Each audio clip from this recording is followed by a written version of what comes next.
মাননীয় মন্ত্রী পশ্চিমবঙ্গ সরকার ডক্টর শশী পাঞ্জা, মাননীয় সাংসদ শ্রীমতী শতাব্দী রায়, নীলাবতী সাহা, আমাদের জেলা পরিষদের সম্মানীয় সভাধিপতি কাজল শেখ, মলয়দা, বিপ্লব দত্ত সহ আমাদের সমস্ত নেতৃবৃন্দ যারা আছেন তাদের শুভেচ্ছা জানাই।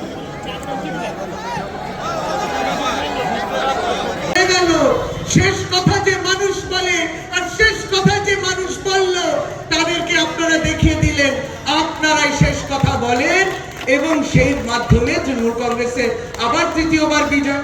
কিন্তু দিদি তো বলেছিল বদল চাই, বদলা নাই, আর বিজেপি বলে গেল বদল না হলে বদলা নেব। সেই বদলা তারা নিচ্ছেন। 100 দিনের কাজের টাকা সেই ডিসেম্বর 2021 থেকে বন্ধ হয়ে গেছে।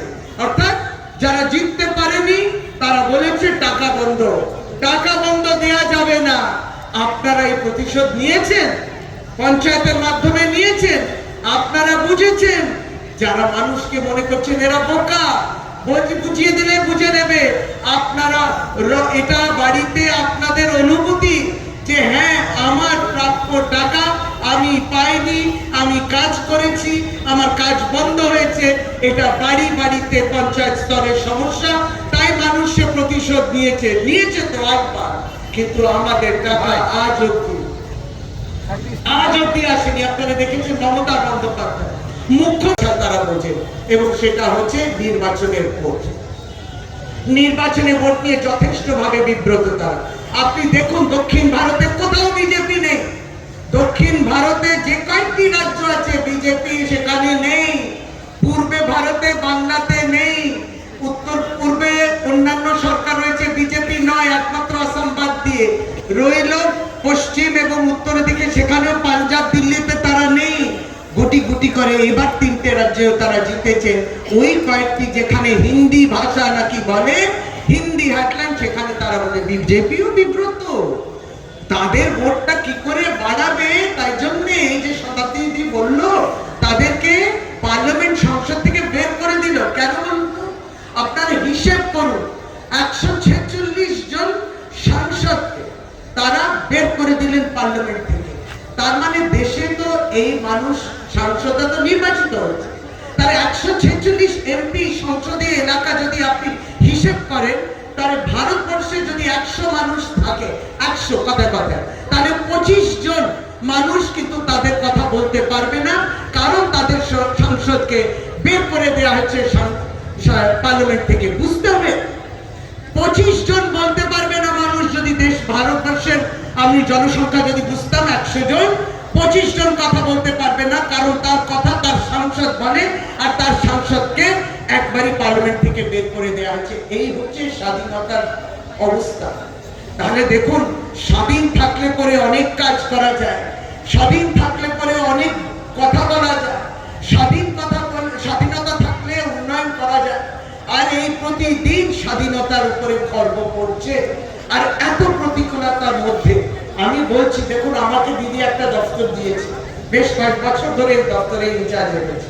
যে কয়েকজন বক্তব্য রাখবেন রাজনৈতিক সভাগুলোতেও, দেখবেন কন্যাশ্রী, রূপশ্রী, মানবিক, লক্ষ্মী ভান্ডার, বিধবা ভাতা, বার্ধক্য ভাতা, এইটা কোন দপ্তর? নারী শিশু বিকাশ এবং সমাজ কল্যাণ দপ্তর। মমতা বন্দ্যোপাধ্যায় সরাসরি নজর, এবং তিনি আমাকে দায়িত্ব দিয়েছেন আপনাদের আশীর্বাদ নিয়ে চেষ্টা করি ওই কাজটা করতে। এই তো সেদিনকে দুয়ারের সরকার 7তম হলো, আবার দুয়ারের সরকার 8ম হচ্ছে। ভুলে দেব এরা কারা? এরা হচ্ছে বিজেপি।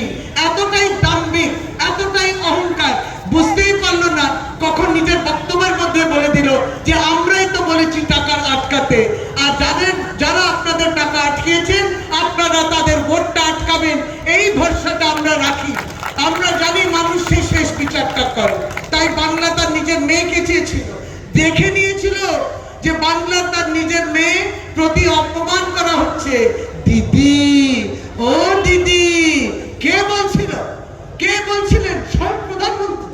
আকাশের দিকে তাকালে আপনি আর আকাশটা দেখতে পাচ্ছেন না, সবাই করে প্লেন চলে আসছে। কিনা 2021 নির্বাচনের প্রস্তুতি শুধু প্লেনে করে যাতায়াত, দিল্লি প্রেসিডেন্ট, প্রধানমন্ত্রী স্বরাষ্ট্রমন্ত্রী, বিভিন্ন রাজ্যের মুখ্যমন্ত্রী, বিভিন্ন মন্ত্রীরা প্রত্যেকেই বাংলায় নেমে পড়েছিল 2021-এর নির্বাচন জিততেই হবে।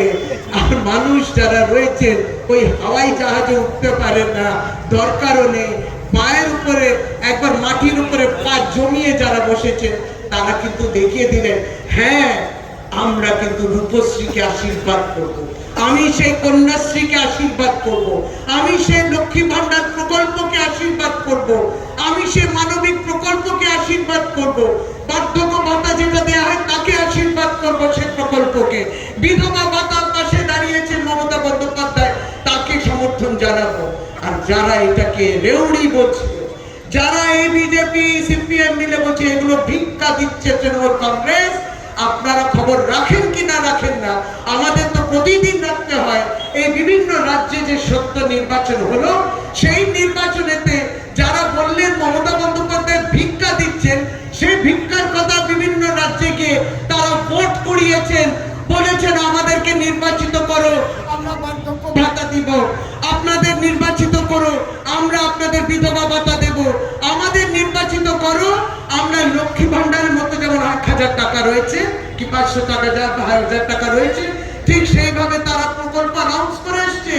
আবার এটাও বলে এসছে গ্যাসের দামটা কমিয়ে দেব, 500 টাকা করব।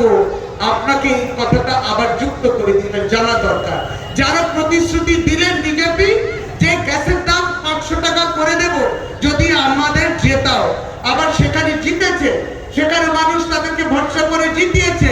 তারপর যিনি মন্ত্রী হয়েছে, যিনি ধরুন গ্যাস দপ্তর ইত্যাদি এগুলো দেখবেন, মানে পেট্রোলিয়াম মন্ত্রী, সে বলছে বিজেপির মন্ত্রী, কই আমি তো বলিনি, কই বিজেপি তো বলেনি যে 500 টাকা করবে। আপনি ভাবুন কি অন্যায়, জুমলা। এই জন্য ভারতীয় জুমলা পার্টিকে বিশ্বাস করবেন না। ভারতীয় এই পার্টিটা ভারতীয় করে, কিন্তু জুমলাবাজ নাম্বার 1। তাদের নিজেদের দেয়া প্রতিশ্রুতিতে ভোট হতেই মুখ ঘুরে দিল। আপনি ভাবুন এদের উপর আপনারা ভরসা করবেন কেন? কিন্তু তারা বলবে, ধর্মের কথা বলবে। এই বীরভূমে বলুন, দিদি আসার পরে বোধহয় আরো 3টে করেছে, তার মধ্যে তারাপীঠ রামপুরহাট ডেভেলপমেন্ট অথরিটি রয়েছে, বক্রেশ্বর ডেভেলপমেন্ট অথরিটি রয়েছে, আরেকটা রয়েছে পাঁচপাথুরি ডেভেলপমেন্ট অথরিটি। এগুলো তো দিদি করেছে। ডেভেলপমেন্ট মানে উন্নয়ন, অর্থাৎ দিদি করবেন উন্নয়ন, আর দিদিকে তোমরা গালাগালি করবে। আর প্রত্যেকে শুনে রাখবেন, আমরাও কিন্তু ভক্ত, আমরাও রাম ভক্ত, আমরা মাতা সীতার ভক্ত, আমরা মা কালীর ভক্ত, আমরা দুর্গা মায়ের ভক্ত, আমরা জয় মা তারা বলি, মা তারার ভক্ত। ভক্ত তো প্রদর্শন করতে হয়, ভক্তিটা আমায় দেখাতে হবে না, দেখো আমি কত ভক্তি, কত নিষ্ঠাবান, আমার প্রদর্শন করতে হবে না। তাই আমরা করি অংশগ্রহণ, আপনারা পুজোতে ডাকুন, আমরা আসবো, আমরা অংশগ্রহণ করি, পুজো করি, আর তারা করেন প্রদর্শন। আর এই প্রদর্শনটা আসতে চলেছে জানুয়ারি মাসে। খুব দুঃখ লাগে যখন ভগবানকে নিয়ে রাজনীতি যদি করে, রাম মন্দির নিয়ে রাজনীতি। আপনাদেরকে বলে দিই, আমি সত্যি জোড়া হাতে আপনাদের কাছে একটা অনুরোধই রেখে যাই যে আপনারা এই ডায়লগে চলে যাবেন না, ভেসে যাবেন না। ওরা রাম মন্দিরের কথা বলবে, আমরা রাম মন্দির হোক, সেটাও আমরা চাই, রাম মন্দির হোক, কিন্তু সেটা নিয়ে রাজনীতি হবে না, সেটা নিয়ে রাজনীতি হবে না, জাতীয় সুরক্ষা নিয়ে রাজনীতি হবে না। আর আমরা পুলওয়ামা চাই না, আর আমাদের সৈনিকরা শহীদ হবেন তারা আমরা চাই না। সমস্তটাই বুঝে নিতে হবে যে 2019-এ কি করে জয়টা হলো। সেই পাকিস্তান আক্রমণে পুলওয়ামা হলো, 40 জন আমাদের শহীদ হলো। আমাদের সৈনিকরা, আপনি ভাবুন এত বড় সৈনিকদের দল, তাদেরকে বলা হচ্ছিল যে তোমরা এক জায়গা থেকে আরেকটা জায়গায় যাবে।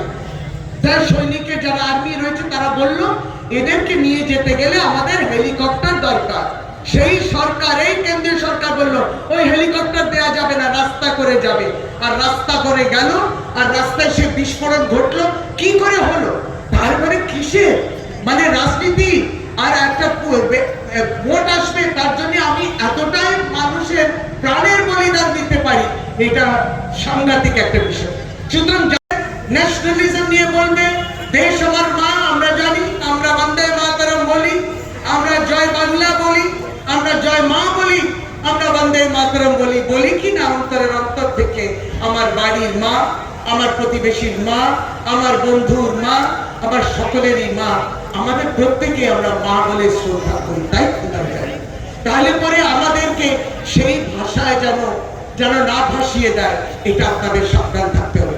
উন্নয়ন হবে না, রেশন পাবেন না, গ্যাস কম দামে পাবেন না, পেট্রোলের ডিজেল কমবে না, ডিজেলের দাম কমবে না, পেট্রোলের দাম কমবে না, বাজারে কি আগুন দর, বাজারে যাবেন, বাজারের সবজি শাকসবজি কিনতে, ডাল তেল নুন কিনতে, সমস্ত তো দাম এত বেশি। তাহলে এইগুলো কার দেখার কথা? এটা দেখার কথা কেন্দ্রীয় সরকার। কই তারা দেখলেন না তো? বেকারত্ব কেন এত বেশি বেকারত্ব? কেন মানুষ চাকরি পাবে না? 2 কোটি চাকরি কারা বলেছিল? এই জুমলারা পরের মঞ্চ বাঁধলে জিজ্ঞেস করবে, বছরে 2 কোটি চাকরি আপনারা 2014-তে বলেছেন, আজ 9 বছরে 2 × 9 18 কোটি চাকরি। এখানে কেউ পেল কি পেল না বলুন? কেন্দ্র সরকার আপনাকে চাকরি দিল কি দিল না বলুন? কেউ পেল না। এতটাই জুমলা। তারপরে ভোট, তারপরে তৃণমূল কংগ্রেসকে চোর বললেই হয়ে যাবে, ভোট উঠে যাবে, দেশের কোনো সমস্যা মিটবে না। এই প্রশ্নগুলো আপনারা করবেন। আমরা চাই দিদি এত প্রতিকূলতার মধ্যেও বাংলাকে ধরে রয়েছে। এরা উত্তরবঙ্গকে আলাদা করো, বীরভূম সহ রাজবঙ্গকে আলাদা করো, জঙ্গলমহলকে আলাদা করো, এটা তো দেশ ভাগের কথা। এটা তো সাদা চামড়া ব্রিটিশরা করে গেছিল, দেশ ভাগ করেছিল, এবং ধর্মের নামে, জাতির নামে, ভাষার নামে ভাগ করেছিল কিনা এই ইতিহাসে ভুক্তভোগী আর কেউ না হলে বাংলা অবশ্যই ভুক্তভোগী। 2 বাংলা হয়ে গেল। ভাবতে হবে তো, মনে রাখতে হবে। এই সমস্ত ইতিহাস মনে রেখে, ইতিহাস কিন্তু দিশা দেখিয়ে দেয়। সুতরাং যেই সন্ত্রাস বিদায় ঘটিয়েছেন 2011-র সময়, সন্ত্রাসী আরেকটা রূপে আসতে চলেছে, যেটা ভাষা সন্ত্রাস করে, জাতি সন্ত্রাস করে, দলিত সন্ত্রাস করে, ধর্মকে নিয়ে সন্ত্রাস করে। এই সন্ত্রাস যেন আসতে না হয়। আমরা কম খাবো কিন্তু সুখে শান্তিতে যেন থাকি, এইটাই আমাদের সংকল্প। এইটুকু বলে সকলে ভালো থাকো। লজ্জা, এটা কেন্দ্রীয় সরকারের লজ্জা। আপনি বাধ্য করলেন একটা মুখ্যমন্ত্রীকে রাস্তায় বসতে, মানুষের জন্য, টাকার জন্য লড়াই করছেন, দরবার করছেন, প্রধানমন্ত্রীকে লিখছেন। আর এই যে যারা আছেন, যারা কোন পতাকাটা দিনের বেলা ধরে, দুপুরে আবার কোন ছাতার তলায় যান, রাত্রিরে কার জন্য কানে ফিসফিস করেন, এই যে যারা আছেন 3 জন, সে লাল যারা ছিল, আর তারপরে কংগ্রেস যারা রয়েছে, আর যারা মাঝে মাঝে প্রত্যক্ষভাবে আর পরোক্ষভাবে বলছে আমরা আছি, চিন্তা নেই, অর্থাৎ এই বিজেপি, এই যে অশুভ আচার চলছে আর তৃণমূল কংগ্রেসের বিরুদ্ধে লড়ছে। বলুন তো, কিছুদিন আগে তো সভা হয়েছে, আপনারা প্রশ্ন করবেন না তাদের? ভাই সভা তো করছো, বক্তব্য শুনবো, কিন্তু 100 দিনের কাজের টাকাটা আসছে না কেন? কেন আসছে না? 155টা কেন্দ্রীয় সরকার পাঠিয়েছে টিম, সারাক্ষণ দল ঘুরছে, দেখছে যে সত্যি এদের টাকা দেওয়া যাবে কিনা, ফিরে গিয়ে বলছে সত্যি দেওয়া উচিত, দেয়া হচ্ছে না, কারণ রাজনৈতিক কারণ। এটাই তো, যারা সভা করছেন, যারা অন্য দল থেকে সভা করবেন, আর লালেদেরকেও জিজ্ঞেস করবেন, ভাই টাকা পাচ্ছে না, এই বাংলার মানুষ টাকা পাচ্ছে না, আপনারা ইনসাফ যাত্রা করছেন, কিসের ইনসাফ মানছেন? আপনারা ইনসাফ চেয়েছেন যে কেন মানুষের টাকা দেওয়া হচ্ছে না? প্রত্যেকেই রাজনৈতিক একটা এজেন্ডা, প্রত্যেকে একটা রাজনৈতিক স্বার্থ সিদ্ধি, বেঁচে থাকার জন্য স্বার্থ সিদ্ধি তারা মানাচ্ছে। কিন্তু বাংলার প্রকৃত অর্থে বাংলার এই লড়াইটা মমতা বন্দ্যোপাধ্যায় লড়ছে, আর তখন এরা নির্লজ্জ বেহায়ার মতো বলছে দিদি গেছে সেটিং করতে। ভাই মানুষের জন্য তিনি সেটিং করতে গেছেন, তিনি বোঝাতে গেছেন যে আমরা মাথা নত করব না, এটা আমাদের অধিকার, অধিকার তোমায় দিতে হবে, নইলে গদি ছাড়তে হবে। সেই ভাষাটাই তারা বোঝে। 2024-এর ভাষাটা তারা বুঝবে, যে লোকসভাতে আপনাদের বলতে হবে, নির্বাচনের সময় আপনাদের বলতে হবে। এবং এটা সত্যি, এই যে একটা বললাম 100 দিনের কাজেরটা, আমরা শহর অঞ্চলে পৌরসভাতে রয়েছি, পৌরসভার উন্নয়নের জন্য ধরুন শতাব্দী বলছিল 1,16,000 কোটি। ভাবুন, একটা কাগজে লিখলেও বুঝতে পারবো না কটা শূন্য আসছে। 1,16,000 1,16,00,000 কোটি টাকা বাকি রয়েছে একটা রাজ্যে, দিন না এই টাকাটা। দিয়ে দিয়ে করে চেঁচাচ্ছে, দিদি দিয়ে গতকালকে বাড়িয়েছে, আপনারা টাকাটা দিন, দিয়ে আরো বাড়িয়ে দেবে দিদি, আরো বাড়িয়ে দেবে দিদি। বঞ্চনা করা হচ্ছে, বঞ্চনা করা হচ্ছে। বাড়ি গরিবের বাড়ি তো কে বলবে? গরিবের আবার আওয়াজ আছে নাকি? গরিবের আবার কণ্ঠ আছে নাকি? বড় লোক নিয়ে যারা করে ভারতীয় জনতা পার্টি, ছোট গরিব মাঝারি তার বাড়ি নিয়ে কার চিন্তা? তাই আবাস যোজনায় কাজ আসে না। আপনি ভাবুন, আবাস যোজনায় যদি 100 টাকা করে বাড়ির খরচা হয়, তাতে 60 টাকা কেন্দ্রীয় সরকার দেয়, মিলিয়ে নেবেন। আমি কিন্তু একজন মন্ত্রী, আমি কিন্তু মিথ্যা বলতে পারি না, কারণ আমি একটা প্রশাসনিক দায়িত্বে রয়েছি। আপনাদের আশীর্বাদ নিয়ে মমতা বন্দ্যোপাধ্যায় আমায় দায়িত্ব দিয়েছে, আমি মিথ্যা বলতে পারবো না, তাই তো? তাহলে আবাস যোজনায় 60 টাকা যদি কেন্দ্র সরকার দেয়, 40 টাকা বাংলার সরকারও দেয়। যদি বাংলায় বাড়িটা হয়, যদি গুজরাটে হয়, হোক না, ওখানেও 60 টাকা আর 40 টাকা করে দেয়। যেখানে যেখানে বিজেপি সরকার আছে সেখানেও 60 টাকা আর 40 টাকা করে দেয়। তা দিদি কি বললো? দিদি বললো যে যখন এক একটা রাজ্য দিচ্ছে, তাহলে হোক না সেই রাজ্যের নাম, বাংলা আবাস যোজনা, গুজরাট আবাস যোজনা, রাজস্থান আবাস যোজনা, দক্ষিণ ভারতের তামিলনাড়ু আবাস যোজনা, কোনো তো অসুবিধা নেই। কিন্তু না, প্রধানমন্ত্রী চান সেটা প্রধানমন্ত্রী আবাস যোজনা হবে। এই নিয়ে লড়াইটা আরম্ভ হয়, বুঝে নিতে হয়। সে চুরি চামারি দুর্নীতি নিয়ে বলে বলে ওই দিয়ে ভোট উঠবে না ভাই। যারা করে গেছেন সভা, ওই দিয়ে ভোট উঠবে না। প্রতিবাদ করেছো, গরিবের ঘর কেন হয়নি? আমরা 40 টাকা নিয়ে বসে রয়েছি, 60 টাকা কেন্দ্রীয় সরকার দেবে না। প্রতিশোধ নিচ্ছে, বদলা নিচ্ছে, রাজনৈতিক বদলা এটাকে বলে। লড়াই করুন, সিবিআই এজেন্সি চলে আসবে, ইডি চলে আসবে, ইনকাম ট্যাক্স চলে আসবে। সমস্ত দুর্নীতি কেবলমাত্র যেখানে বিজেপি সরকার রয়েছে সেখানেই হয়, আর যেখানে বিজেপি সরকার আছে সেই রাজ্য অব্দি এজেন্সিগুলো পৌঁছয় না।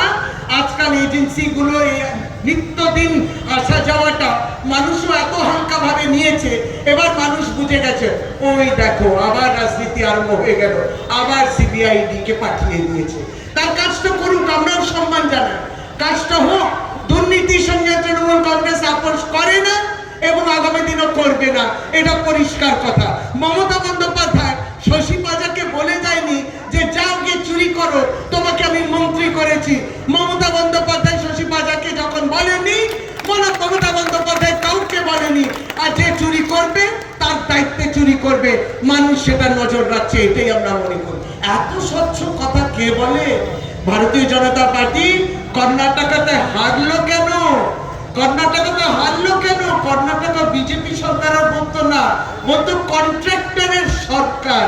লজ্জায় মুখ কোথায় ঢাকলেন বিজেপি? কোথায় এই সভাতে বলেছেন কেন কর্ণাটকাতে আপনি নির্বাচনটা হারলেন? কারণ সেই সরকারটা নামই হয়ে গেছিল কন্ট্রাক্টর সরকার। আগে টাকা কন্ট্রাক্টর নেবে, তারপর কোনো কাজ হবে। লজ্জার কোথায় দেবেন? কিন্তু সিবিআইডি ওখানে পৌঁছয় না। আমরা শুধু এটাই বলি, দ্য সহজ পাঠ, সহজ কথা